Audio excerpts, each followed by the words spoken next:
बाद नेपाल के पहाड़ी इलाकों में बिजली की समस्या खत्म हो जाएगी। इस प्रोजेक्ट के लिए उसने नेपाल की 11 नदियों का बहाव मोड़ दिया। इससे हुआ यह कि नदियों का बहाव पहले से तेज होने की वजह से यहां बाढ़ का खतरा कई गुना बढ़ गया। नेपाल अभी जिस भीषण सैलाब का सामना कर रहा है उसकी वजह यह हाइड्रो प्रोजेक्ट ही है। मगर यह खतरा सिर्फ नेपाल तक ही नहीं है बल्कि हिंदुस्तान भी इसकी वजह से प्रभावित हो रहा है, खासकर बिहार। ऐसा इसलिए क्योंकि नेपाल की नदियों का बेहिसाब पानी बिहार में 2 जगहों से एंटर करता है। पहला, पश्चिम चंपारण का वाल्मीकि बैराज, जहां मॉनसून शुरू होते ही पानी का दबाव इतना बढ़ गया है कि इसके गेट खोल दिए गए, जिसके बाद बिहार के कई जिलों में बाढ़ का खतरा बढ़ गया है। ये जिले हैं पश्चिमी चंपारण, पूर्वी चंपारण, सीतामढ़ी, शिवहर, मुजफ्फरपुर, गोपालगंज और सारण। इसके अलावा नेपाल बिहार बॉर्डर पर बने कोसी बैराज से भी पानी छोड़ा जा रहा है, जिससे बिहार के कुछ और जिलों में सैलाब दस्तक दे सकता है। ये जिले हैं सुपौल, सहरसा, मधेपुरा, पूर्णिया, कटिहार, खगड़िया और अररिया। कुल मिलाकर आधे बिहार में हाहाकार मच सकता है।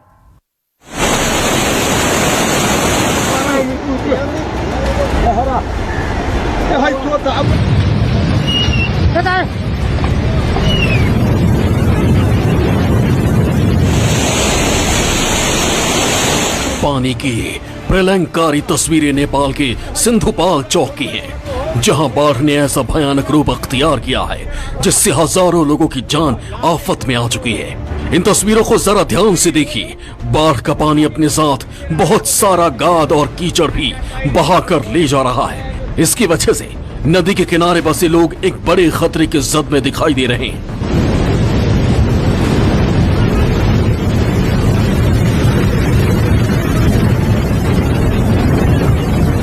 ये वही जगह है जहां चीन नेपाल की मदद करने के नाम पर हाइड्रो इलेक्ट्रिक प्रोजेक्ट बना रहा है। दावा था कि इससे नेपाल में तरक्की आएगी, मगर हकीकत में यहाँ के लोग इसकी कीमत अपनी जान देकर चुका रहे हैं। इस विनाशकारी बाढ़ में अब तक आधा दर्जन लोगों की जान जा चुकी है और अभी तो ये सिर्फ शुरुआत है। एक अनुमान के मुताबिक इस साल यहाँ 18 लाख लोग प्रभावित हो सकते हैं।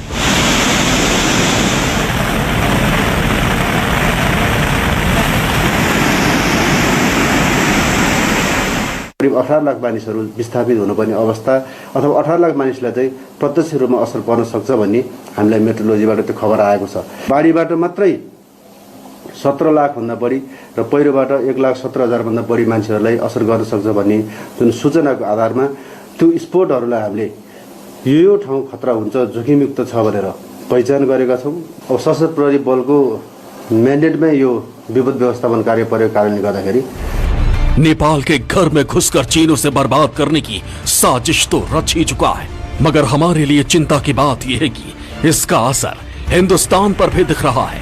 नेपाल बॉर्डर पर बने कोसी बैराज से छोड़ा गया पानी हर साल बिहार के कई जिलों में तबाही का सैलाब लाता है। इस बार हालात तो और भी ज्यादा बदतर दिखाई दे रहे हैं। न्यूज़ 24 की टीम मॉनसून से पहले जब यहाँ के बैराज का जायजा लेने पहुंची तो उन्हें कुछ ऐसी तस्वीरें दिखाई दी।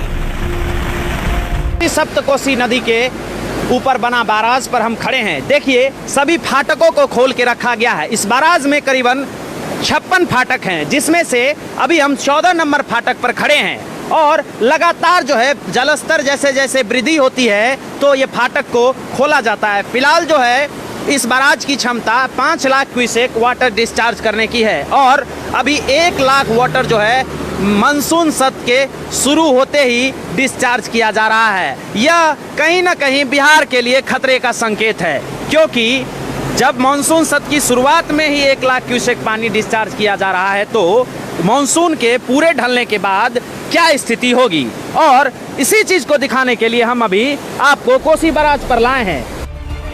बिहार में आई ये बेवक्त बाढ़ दरअसल नेपाल के रास्ते भारत को नुकसान पहुंचाने की चीन की बड़ी साजिश का हिस्सा है।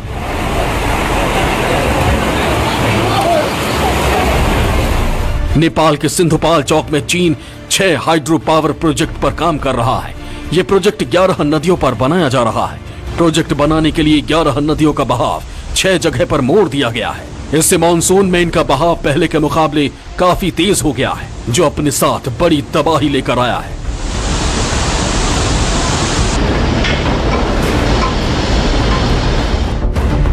नेपाल के पहाड़ी इलाकों से होता हुआ ये पानी तराई वाले इलाकों में दाखिल होता है। बिहार नेपाल बॉर्डर पर बने सुपौल के कोसी बैराज और पश्चिमी चंपारण के वाल्मीकि बैराज में इस पानी को रोका जाता है, मगर इस बार मानसून शुरू होने के साथ ही यहाँ पानी का दबाव इतना बढ़ गया कि नेपाल सरकार ने इसे छोड़ने का फैसला कर लिया।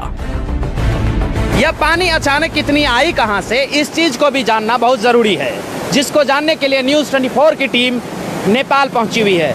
नेपाल में पिछले साल ओली और चीन के बीच हुए समझौते में हाइड्रो इलेक्ट्रिक प्रोजेक्ट का निर्माण किया गया, जिससे नेपाल की मुख्य 6 नदियों का बहाव बहुत तेज हो गया और इस बहाव को भारत की ओर बहाया जाता है, जो कि कोसी बैराज और वाल्मीकि बैराज से बहाया जाता है और यह सभी पानी भारत की ओर जाता है। भारत का उत्तर प्रदेश और बिहार इससे प्रभावित होता है। सुपौल, सहरसा, मधेपुरा, पूर्णिया, कटिहार, खगड़िया और अररिया में हालात बिगड़ने की आशंका जताई जा रही है। देखिए किस तरीके से यह पानी का बहाव है और यह बहाव जो है कितनी तेज है और इसमें उफान कितनी तेज है, और इसी उफान को दिखाने हम अभी आपको इस बैराज पर लाए हैं। 2 बैराज है यहाँ, पहला तो कोसी बैराज जो सप्तकोसी नदी पर बनी हुई है और दूसरा वाल्मीकि बैराज जो 6 नदियों का संगम है उसमें, और नारायणी, म्यागदी, कमला, गंडक सहित अन्य नदियों का बहाव वाल्मीकि बैराज से किया जाता है और यह सभी नदियां और दोनों बैराज की पानी बिहार की ओर जाती है। बिहार के दर्जनों भर जिले को यह प्रभावित करती है और आने वाले दिनों में यह बिहार को ही प्रभावित करेगी, क्योंकि जिस तरीके की उफान नदी में है, इससे आप अंदाजा लगा सकते हैं कि यह पानी बिहार में कितनी तबाही लाएगी। फिलहाल नेपाल में यह पानी कुल 6 लोगों की मौत, इस पानी से 6 लोगों की मौत हो चुकी है, तो वहीं 2 दर्जन परिवार जो है वो लापता हैं। कोसी बैराज से निकला ये पानी बिहार के कई जिलों में तबाही ला सकता है। जो हालात यहाँ के हैं, कुछ वैसे ही हालात नेपाल बॉर्डर पर बने वाल्मीकि बैराज के भी हैं। मंगलवार को यहाँ से 4 लाख क्यूसेक से अधिक पानी डिस्चार्ज किया जा चुका है, जो बिहार के कई इलाकों में बाढ़ जैसे हालात पैदा कर चुका है।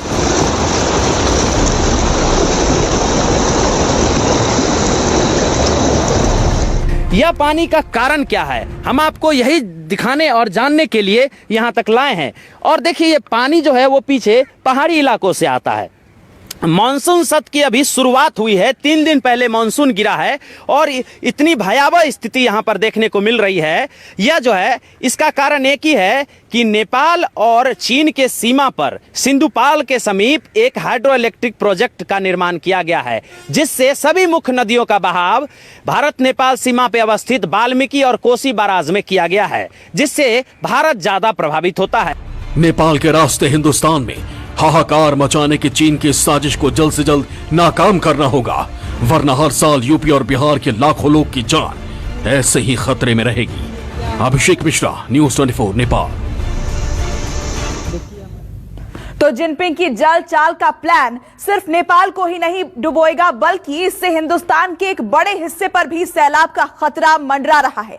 चीन से आई कोरोना महामारी से अभी बिहार पूरी तरह उबरा भी नहीं है कि यहां सैलाब का खतरा मंडराने लगा है। नेपाल की नदियों से आने वाले पानी ने बिहार के कई जिलों को पूरी तरह डुबो दिया है। हालात ऐसे हैं कि करीब करीब आधा बिहार अभी से ही सैलाब की जद में दिखाई देने लगा है।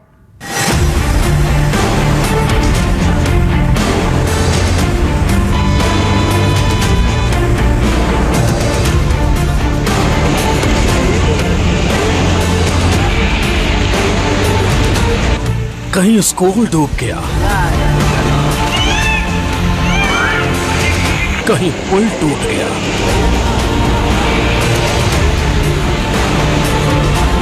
कहीं चौक डूब गया, कहीं गाड़ियां डूब गई और कहीं तो पूरे का पूरा शहर ही डूब गया। तस्वीरें बिहार के बेतिया की हैं, जहां नेपाल के रास्ते आए सैलाब ने कुछ ऐसा कह ढाया कि जिन सड़कों पर कल तक गाड़ियां दौड़ती थी, वहां अचानक नाव चलने लगी। लोग आखिर करे भी तो करे क्या, जब शहर के रास्तों पर 6-6 फीट तक पानी जमा हो जाए तो जिंदगी नावों की मोहताज हो ही जाती है। नेपाल के जलग्रहण वाले इलाकों में मानसून शुरू होने के साथ ही हो रही भारी बारिश के बाद नेपाल से आने वाली नदियां उफान पर है। गंडक और उसकी सहायक नदियों का जलस्तर लगातार बढ़ते जा रहा है और जिसके सबसे ज़्यादा खतरा गंडक बराज पर हो चुका है। नेपाल से सटे गंडक बराज पर पानी का प्रेशर इतना ज़्यादा पड़ रहा है कि मंगलवार की शाम 3,08,000 क्यूसेक पानी को डिस्चार्ज करना पड़ा है और बराज के 36 गेटों को खोला गया है। मॉनसून की शुरुआत में ही बिहार नेपाल बॉर्डर पर बने वाल्मीकि बैराज पर पानी का दबाव इतना बढ़ गया कि मंगलवार को नेपाल ने यहां से 1 लाख क्यूसेक पानी छोड़ दिया। इससे गंडक नदी में अचानक सैलाब आ गया और इसने यहां से जुड़े बिहार के कई जिलों को अपनी जद में ले लिया।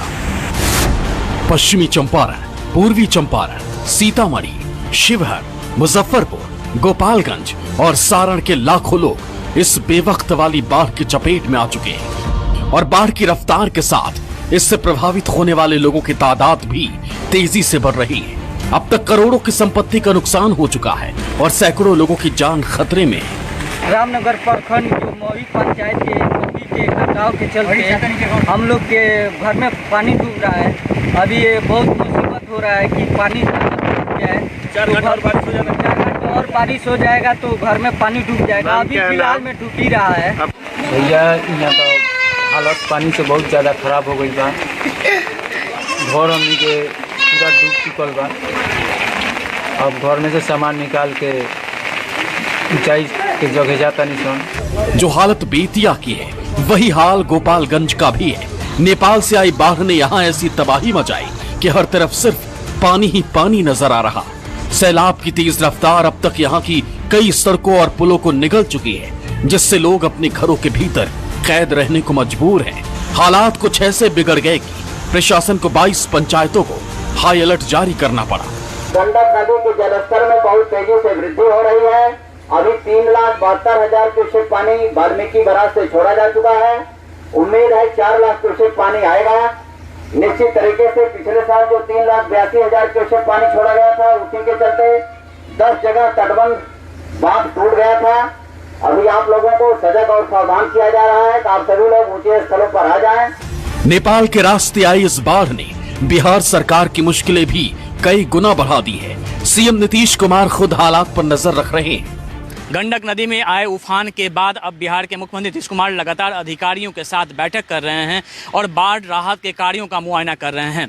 मुख्यमंत्री ने वीडियो कॉन्फ्रेंसिंग के द्वारा पूर्वी चंपारण, पश्चिम चंपारण के अलावा उन तमाम जिलाधिकारियों से बात की है जो नेपाल से सटे इलाकों में तैनात हैं और नेपाल से आने वाली नदियां वहां तबाही मचाती हैं और इसको लेकर लगातार कई निर्देश जारी किए जा रहे हैं।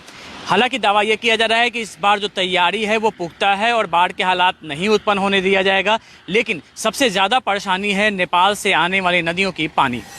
वैसे तो नेपाल के रास्ते बिहार और यूपी के कई जिलों में हर साल ऐसी ही तबाही आती है, मगर इस बार मानसून के शुरू होते ही जिस तरह सैलाब के सितम ने बिहार के दर्जनों जिलों को अपनी जद में ले लिया, उससे हालात की और भी बदतर होने की आशंका जताई जा रही है। साफ है कि चीन नेपाल को मोहरा बनाकर हिंदुस्तान में हाहाकार मचाने की साजिश रच चुका है, जिसका जल्द ही कोई इलाज नहीं किया गया तो हालात और भी ज्यादा खराब हो सकते हैं। अमिताभ ओझा, पश्चिमी चंपारण, न्यूज़ 24।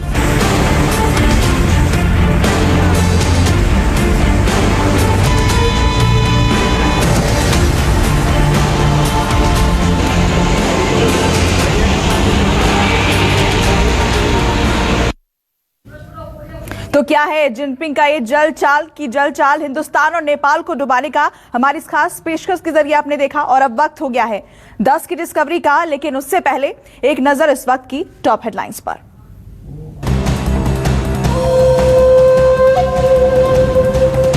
एलजेपी में तेज हुई वर्चस्व की लड़ाई। चिराग पासवान ने प्रिंस को हटाकर राजू तिवारी को बनाया प्रदेश अध्यक्ष।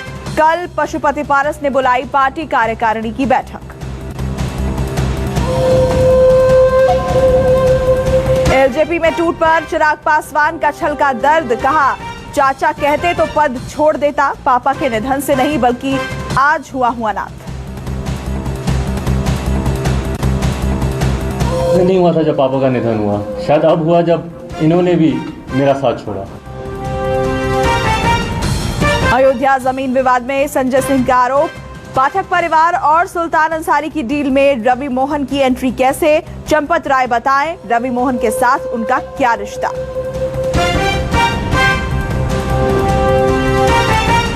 देश में ट्विटर को मिली कानूनी छूट खत्म। बुजुर्ग पिटाई वीडियो मामले में गाजियाबाद में केस दर्ज, नियमों की अनदेखी का आरोप।